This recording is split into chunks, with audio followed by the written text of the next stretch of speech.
ஓம் குருவே நமக. ஓம் சுக்கர பகவானே நமக. ஓம் சுக்கர பகவானே நமக. ஓம் சுக்கர பகவானே நமக. அனைவருக்கும் வணக்கம். பாகம் 39. இடதுபுறம் இருப்பது ஆண் ஜாதகம், வலதுபுறம் இருப்பது பெண் ஜாதகம். இரண்டு ஜாதகத்துக்கு திருமண பொருத்தம் பார்ப்பது எப்படி அப்படிங்கிறது நாம் ஆத்மா ஜீவா சரீரா என்ற ஒரு வித்தியாசமான முறையிலும் 10 பொருத்தம் பார்த்து பத்தாமல் போவது ஏன் அப்படிங்கிற ஒரு அடிப்படையிலும் இந்த திருமண பொருத்தம் பார்க்கும்போது அவங்க இருவரும் வாழ்க்கையில் சந்தோஷம் வாழ்வதற்கு முக்கியமாக அதனுடைய வழிமுறைகளை நம்ம பார்ப்போம். இப்போ இடதுபுறம் இருப்பது ஆண் ஜாதகத்தின் ஜென்ம நட்சத்திர அதிபதி உத்திரட்டாதி, மீன ராசி. அதிபதி யாருன்னு கேட்டிங்கன்னா சனி. உத்திரட்டாதி நட்சத்திர அதிபதி சனி. கீழே எழுதியிருப்போம், ஜாதகத்துக்கு கீழேயே எழுதியிருக்கோம். ஜாதக கட்டத்தில் எல்லாமே இருக்குது. வெளியே இருக்க சின்ன சின்ன எழுத்துக்கள் இருக்கு அதனுடைய கிரக பாதசாரம் அப்படின்னு சொல்லக்கூடியது நட்சத்திர அடிப்படையில் இருக்கும். இப்போ உத்திரட்டாதி நட்சத்திரத்தில் இருக்கும் அந்த சந்திரன் 3ஆம் நட்சத்திரம் குரு. அந்த குரு நம்ம மார்க் பண்ணி 3 போட்டிருக்கோம். 3ஆம் நட்சத்திரம் என்ன செய்யும் அப்படிங்கிறது ஜோதிடர்களுக்கு தெரியும். அதனால் நம்ம அது விளக்கலை.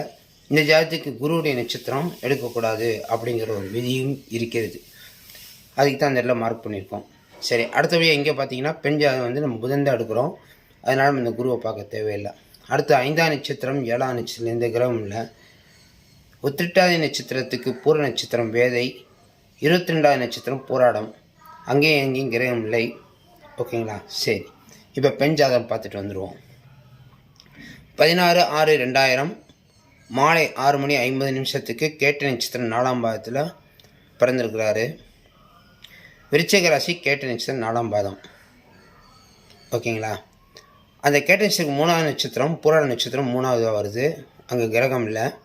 திருவண்ண நட்சத்திரம் 5, அதுவும் அங்கேயும் கிரகம் இல்லை. சதய நட்சத்திரம் 7, அங்கேயும் கிரகம் இல்லை.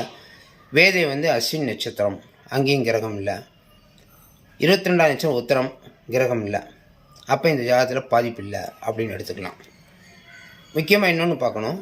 சந்திரனுக்கு 8ஆவது ராசியில் ஒரு கிரகம் இருந்தால் அது எத்தனாவது பாதத்தில் இருக்கிறது அப்படின்ற ஒரு விதியை பார்க்கும்போது சூரியனும் சுக்கிரனும் 56வது பாதத்திலையும், செவ்வாய் 57வது பாதத்திலையும், புதன் 63வது பாதத்திலையும் இருக்குது. அப்படிங்கிறனால அங்கே எந்த விதமான பாதிப்பு இல்லை அப்படின்னு எடுத்துக்கலாம். இப்போ 64வது பாதத்தில் இருந்தால் கண்டிப்பாக அந்த பாதிப்பு இருக்குது அப்படிங்கிறத ரொம்ப கவனமாக பார்க்கணும். இது 63வது பாதம் தான், ஒன்றும் பிரச்சனை இல்லை. சரி, ரைட்டு.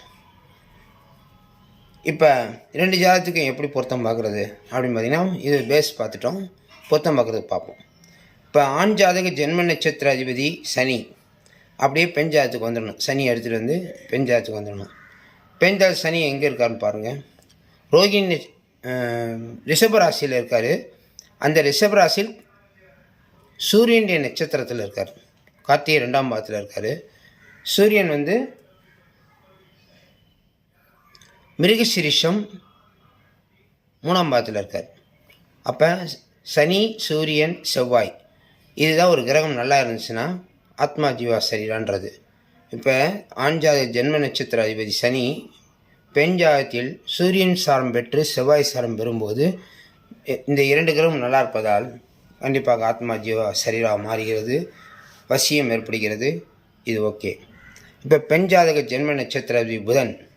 ஆண் ஜாதகத்தில் பாருங்கள், புதன் திருவாதிரை 1ஆம் பாதத்தில் நின்று, பொதுவாக ராகு கேது சாரத்தில் நின்றிருந்தால் நம்ம கவனமாக பார்க்கணும். இப்போ ராகுவை பார்ப்போம். ராகு பார்த்திங்கன்னா ஆயில்ய நட்சத்திரம் 2ஆம் பாதத்தில் இருக்கார். அப்போ இது நட்சத்திர பரிவர்த்தனை என்ற அடிப்படையில் இது நட்சத்திர வசிய பொருத்தமாக மாறிடுது. பெண் ஜாதக ஜென்ம நட்சத்திர அதிபதி புதன் ஆண் ஜாதகத்தில் ராகு சாரம் பெற்று புதன் சாரம் பெற்றதால் நட்சத்திர வசிய பொருத்தமாக மாறிடுது. இப்போ இது முதல் பகுதியில் 2 நட்சத்திர அதிபதிகள் நல்ல சிறப்பான நிலை இருப்பதால் தாராளமாக திருமணம் செய்யலாம் அப்படின்னாலும் இன்னும் பல விதிகள் இருக்கிறது. அதை பார்த்துட்டு முடிவு பண்ணிடலாம். 2 பேருக்கும் தசாநாதர்கள் அப்படின்னு பார்த்தீங்கன்னா ஆண் ஜாதகத்துக்கு புதன் திசை சூரிய ஊத்தி. புதனும் சூரியன் எங்கே இருக்காங்க பார்த்தீங்கன்னா ரிஷபத்திலையும் மிதுனத்திலையும் இருக்காங்க. நடுவில் ராகுக்கு அது இல்லை. அதனால் சிறப்பான ஒரு நிலை அங்கே தடை செய்யவில்லை. ஓகேங்களா? இப்போ பெண் ஜாதகத்தில் பாருங்கள், சுக்கிர திசை சனி புத்தி. சுக்கிரனும் ரிஷபத்திலையும் மிதுனத்திலையும் இருக்காங்க. குறுக்க ராகு கேது நீச்சம் பெற்ற கிரகங்கள் எதுவும் இல்லை. அதுவும் பாஸ் ஆயிடுச்சு. இப்போ அடுத்தபடியாக வந்து பார்த்திங்கன்னா 2 பேருடைய திசை அதிபதிகள் யார் அப்படின்னு பார்க்கும்போது புதனும் சுக்கிரனும் ஆண் ஜாதத்தில் பார்த்தீங்கன்னா அதுவும் அடுத்தடுத்த கட்டத்தில் மிதுனம் கடகத்தில் இருக்குது. ராகு வந்து கீழே தான் இருக்கார். எப்போவுமே இந்த ஏன் ராகு கீழே இருக்கான்னு சொல்கிற காரணம் கேட்டிங்கன்னா, ராகு வந்து ஆயில்ய நட்சத்திரம் 2ஆம் பாவத்திலையும் சுக்கிரன் வந்து பூசம் 2ஆம் பாவத்திலையும் இருக்காங்க. அப்போ கிட்டத்தட்ட இது பூசம் முன்னாடி இருக்கும், ஆயில்யம் பின்னாடி இருக்கும். அதனால தான் அந்த மாதிரி மாற்றி போட்டிருக்கோம். ஓகேங்களா? ரைட். அப்போ புதனும் சுக்கிரனும் அடுத்தடுத்து இருந்து எந்த கிரகமும் குறுக்கிடலாதனால அதுவும் சிறப்பாக இருக்குது. இப்போ பெண் ஜாதத்தில் பார்ப்போம். புதனும் சுக்கிரனும் 2 சேர்ந்து இருப்பது, நடுவில் நீச்சமற்ற கிரகங்கள் எதுவுமே இல்லை, ராகு கேதுக்கள் இல்லை, இதுவும் சிறப்பாக இருக்குது.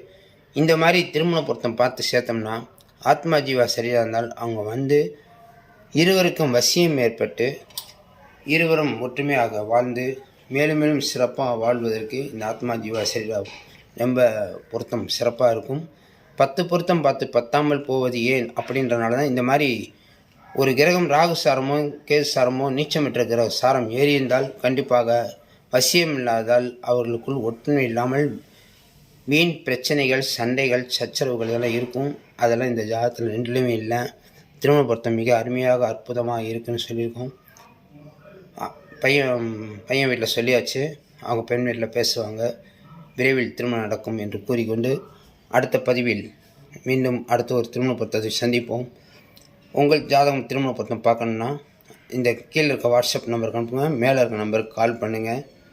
ஒரு ஜாதகம் பொருத்தம் பார்க்க 200 ரூபாய் தான். நன்றி, வணக்கம். டிஸ்கிரிப்ஷன் நம்பர் தர்றேன். வணக்கம்.